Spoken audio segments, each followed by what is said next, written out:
Hello friends, I am शिखा गुप्ता और छोटी छोटी मगर मोटी बातें सीरीज़ में आज जो हम डिस्कस करने वाले हैं वो है चक्रवातों के बारे में। एक बार फिर से ये टॉपिक लेकर हम आए हैं क्योंकि एक और चक्रवात ने भारत को हाल ही में हिट किया है जिसका नाम है निसर्ग। देखिए, जो निसर्ग चक्रवात है ये अरब सागर में आया है और इससे पहले जिस चक्रवात की हमने बात की थी अम्फन, वो आया था बंगाल की खाड़ी में। अगर हम ये इस नक्शे में भारत की स्थिति देखें तो ये है भारत और ये है बंगाल की खाड़ी यानी बे ऑफ बंगाल और ये है अरेबियन सी यानी अरब सागर। अब देखिए, ज़्यादातर हमने सुना है कि भारत में के पश्चिम बंगाल में या उड़ीसा में या आंध्र प्रदेश में या तमिलनाडु ज़िले में जो है चक्रवात की स्थिति बनी हुई है और कभी कभी ही हमारे सुनने में आता है कि गुजरात में, महाराष्ट्र में जो है चक्रवात की स्थिति बनी हुई है। इसका मतलब जो है भारत के पूर्वी तट वाले जो राज्य हैं उनमें चक्रवातों की संभावना ज़्यादा रहती है, जबकि पश्चिमी तट वाले राज्यों में चक्रवातों की संभावना कंपैरेटिवली यानी तुलनात्मक रूप से कम रहती है। यानी बंगाल की खाड़ी में जो है चक्रवात ज़्यादा आते हैं। इसके क्या कारण है, सबसे पहले हम ये डिस्कस कर लेते हैं। देखिए, बंगाल की खाड़ी में चक्रवात आने के कई कारण हैं। सबसे पहला कारण तो ये है कि बंगाल की खाड़ी में ज़रूरी नहीं है चक्रवात बंगाल की खाड़ी का ही उत्पत्ति का हो।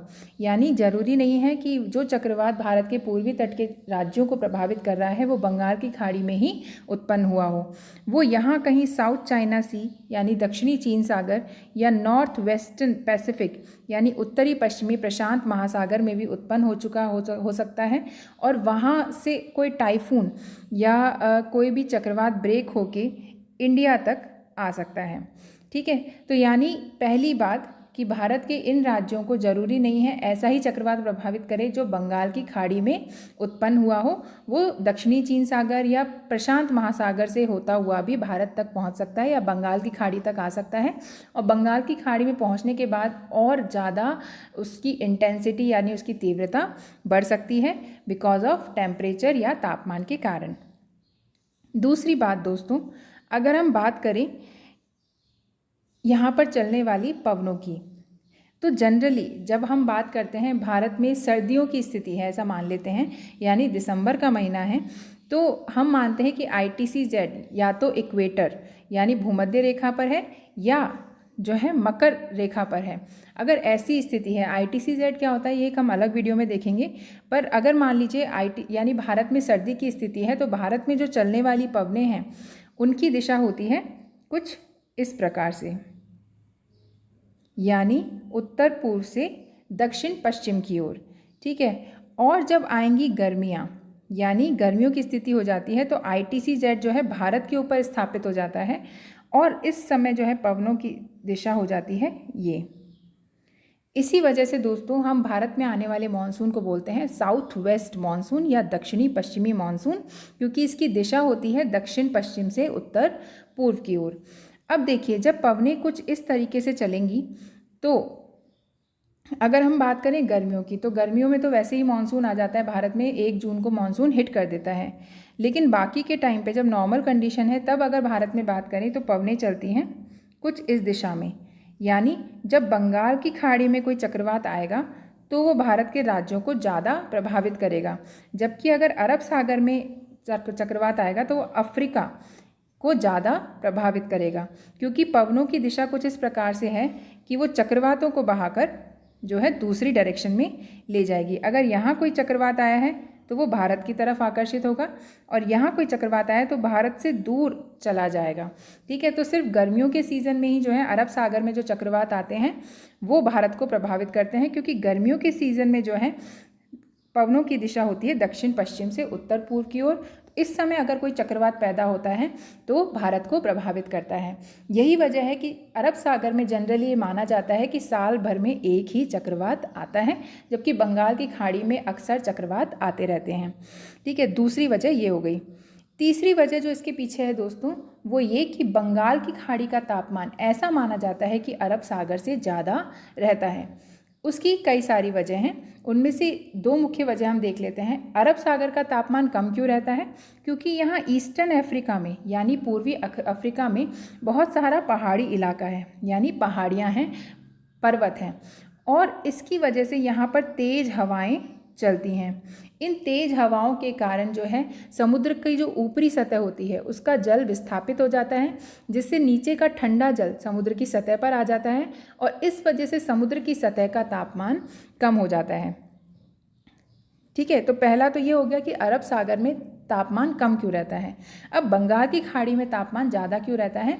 देखिए, एक फिनोमेना होता है जिसे कहते हैं स्ट्रैटिफिकेशन। ठीक है, यानी स्तरीकरण। अरब सागर में इतनी ज़्यादा नदियाँ अपना जल नहीं गिराती जितनी ज़्यादा बंगाल की खाड़ी में गिराती हैं, और बंगाल की खाड़ी में बड़ी बड़ी नदियाँ अपना जल गिराती हैं, जैसे गंगा, ब्रह्मपुत्रा, ऐसे ही बहुत सारी कृष्णा, गोदावरी, कावेरी, ऐसी बहुत सारी बड़ी बड़ी नदियाँ अपना जल विसर्जित करती हैं। कहाँ? बंगाल की खाड़ी में। अब क्योंकि जो समुद्र का जल होता है वो होता है ज़्यादा खारा और नदियों का जल होता है वो कम खारा होता है, और इस वजह से ये मीठा जल जब खारे जल में आकर मिलता है तो समुद्र के जल पर एक लेयर बन जाती है, स्तर बन जाते हैं, स्ट्रैटिफिकेशन इसे बोलते हैं। जब स्ट्रैटिफिकेशन हो जाता है तो इस वजह से जो पानी होता है, जब दो अलग अलग सांद्रता के किसी भी द्रव को मिलाएंगे तो उनमें मिक्सिंग जो होती है वो कम हो जाती है। तो जैसे ही अधिक लवणीय जल में आप कम लवणीय जल मिलाएंगे तो उसमें मिक्सिंग कम होगी, तो इसी वजह से जो होता है यहाँ पर वाटर मिक्सिंग कम होती है। ठीक है, बंगाल की खाड़ी में क्योंकि मीठा जल आके मिलता रहता है तो वो एक लेयर की तरह बन जाता है ऊपर, और इस वजह से यहाँ पर जो टेम्परेचर है वो बना रहता है, कांस्टेंट बना रहता है।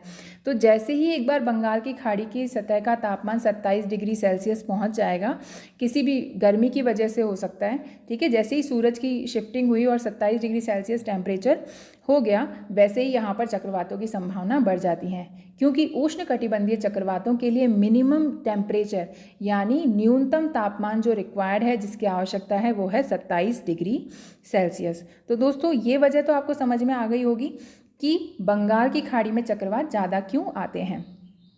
अब देखिए, क्योंकि धीरे धीरे हम देख रहे हैं ग्लोबल वार्मिंग का फिनोमेना हो रहा है, यानी पूरा जो विश्व है वो गर्म हो रहा है, इस वजह से जो है इन दिनों चक्रवात भी ज़्यादा आ रहे हैं और उन चक्रवातों की तीव्रता भी ज़्यादा है। यानी जैसे कि हम बात करते हैं सुपर साइक्लोन आ रहा है, ठीक है, उसकी वजह क्या है? यही ग्लोबल वार्मिंग, यानी टेम्परेचर धीरे धीरे बढ़ रहा है। जैसे 2007 में आया था सिद्र, ठीक है, सिद्र चक्रवात आया था, 2009 में आलिया चक्रवात आया था, 2019 में बुलबुल चक्रवात आया था। तो धीरे धीरे हम देख रहे हैं कि चक्रवातों की तीव्रता भी बढ़ती जा रही है, ठीक है। पर लेकिन यहाँ पर इंडियन मेट्रोलॉजिकल डिपार्टमेंट यानी भारतीय मौसम विभाग का कहना है कि 2019 में एक रिवर्स जो है फिनोमिना देखने को मिला। कैसे? उन्होंने कहा कि जो अरब सागर है, अरब सागर तो धीरे धीरे हो रहा है गर्म और बंगाल की खाड़ी धीरे धीरे हो रही है ठंडी, ठीक है।